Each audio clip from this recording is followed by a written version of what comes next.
안녕하세요. 저는 정치외교학과에 있는 조원빈 교수라고 합니다.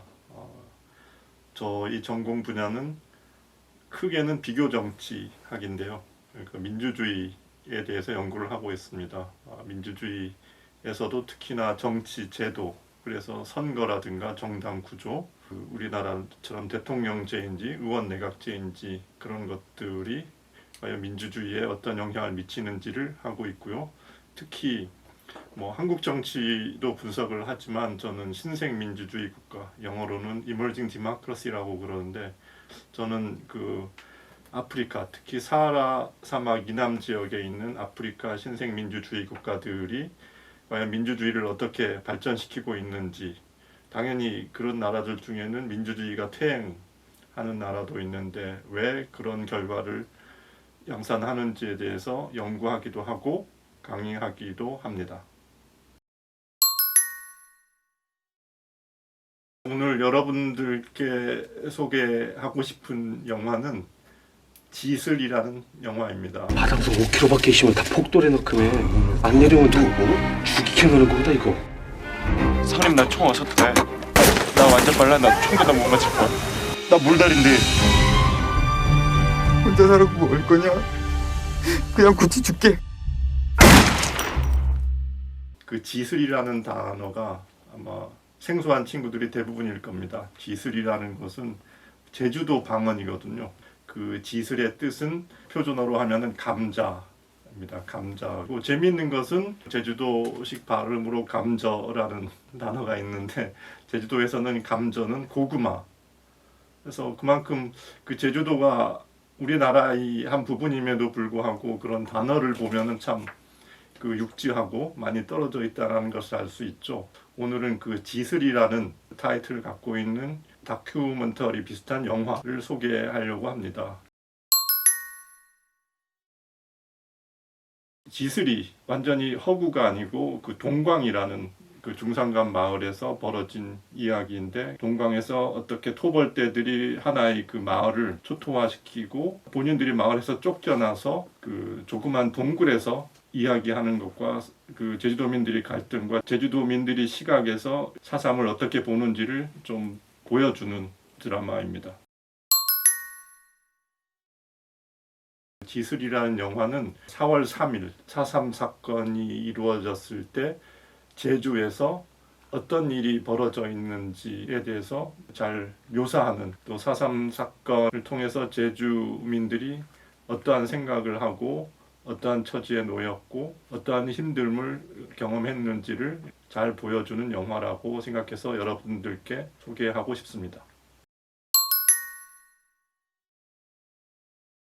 저는 신생민주주의에서의 그런 민주주의 공고화, 어떻게 하면 한 나라의 민주주의가 좀 더 발전하는가를 연구를 하고 있는데, 기본적으로 민주주의가 제대로 작동하기 위해서는 시민들의 역할이 되게 중요하다고 생각을 합니다. 민주주의 국가에서는 그런 시민들이 비판적인 의식을 갖고 정부가 하는 것에 대해서 투표도 하면서 이제 본인이 생각을 대변하고 하는 것들이 비판적 시민인데, 이 지슬에서 보면은 여전히 당시만 해도 투표라는 제도가 아직 소개되기 전이죠. 48년 50선거 때 제주도민들은 거기에 참여하지 않았습니다. 투표는 하지 않았지만은 정부 정책에 대한 저항을 표시할 수 있었는데, 크게 보면은 그러니까 민주주의 구성 요소의 하나인 표현이 자유잖아요. 그런 것들을 어떻게 국가와 시민과의 관계에서 시민의 목소리를 안 듣고 국가가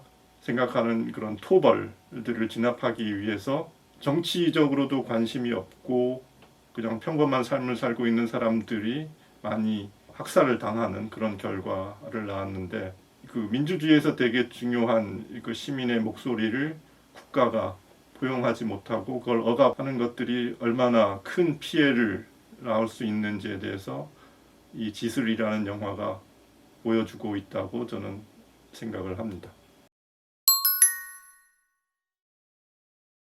사실은 국가폭력이라고 하면 되게 그 스펙트럼이 다양하죠. 그러니까 지슬에서 보여주는 직접적으로 군인이나 경찰이 폭력을 행사하는 것도 있지만은, 우리 주변에서는 CCTV라든가 그런 것들을 통해서 이제 일반 시민들이 그 행태를 감시하는 그런 것들이 평상시에는 별 문제가 없는데 우리나라보다는 중국이라든가 신생민주주의 국가 같은 그 아프리카의 국가들도 보면은 국민들 내지는 시민들의 그런 집회 활동이나 그런 것들을 CCTV를 통해서 감시하는 직접적인 폭력이 아닌 간접적인 폭력을 통해서 시민들의 그런 표현의 자유라든가 집회 결사의 자유를 방해하는 그런 것들도 우리가 지금 현재에서 볼 수 있는 그런 국가의 폭력이기도 하고, 또 하나는 최근에 경험하고 있는 우크라이나, 러시아 간의 그런 전쟁에서 보더라도 우크라이나 주민들이 사실은 본인들이 왜 전쟁의 피해자가 되는지도 모르고 있잖아요. 러시아 군에 의해서 우크라이나의 그런 시민들이 대량 학살도 일어나는 그런 것들을 보면은 여전히 이제 다양한 수준의 국가 폭력에 의해서 시민들이 피해를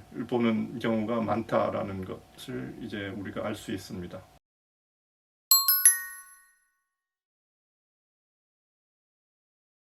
당연히 영화는 그냥 영화에 푹 빠져서 보는 게 제일 중요하지만은 그 영화를 보면서 특히 지술에 보면은 배경이 항상 흑백일 뿐만 아니라 안개가 자욱합니다. 안개가 자욱하다는 게 양면이 있는데 제사를 지내면 그 향, 4.3 피해자들에 대한 그런 애도가 계속해서 영화에 흐르는 것, 그런 걸 보면서 피해자뿐만 아니라 국가폭력에 의한 일반 시민들의 희생이 얼마나 비참하고 클 수 있구나. 그래서 국가폭력에 대해서 우리가 제대로 이해를 하고 역사적인 사건을 기억을 하고 다시는 그런 일이 일어나지 않기 위해서는 무엇이 중요한가 했을 때 비판적인 시민이 되게 중요하다고 생각합니다. 그래서 그런 걸 보면서도 전달하는 메시지가 무엇인가에 대해서도 관심을 갖고 수동적인 시민이 아니고 본인들이 목소리를 내고 본인들의 의견을 충분히 제시할 수 있는 그런 비판적인 시민이 될 수 있는 오디언스가 됐으면 합니다.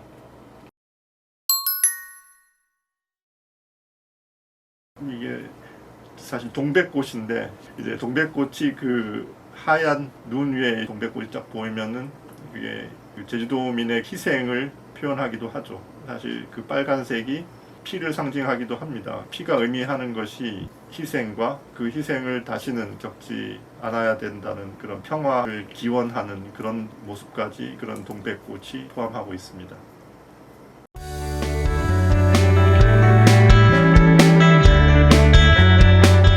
물론 기본적으로 그 강의에서 배운 개념들이라든가 그런 것들을 이해하는데 그런 이해에 기반을 해서 본인이 생각을 일목요연하게 할 수 있는 게 되게 중요하죠. 즉 무슨 얘기냐면 수업 시간에 배운 것만을 달달 외우거나 이해한 것을 떠나서 본인이 생각을 일목요연하게 잘 표현할 수 있는, 단순히 그런데 그게 전혀 배운 거와는 무관하게 하면 안 되겠죠. 배운 거에 기반을 해서 그런 생각을 펼치는 학생들한테 좋은 점수를 줍니다.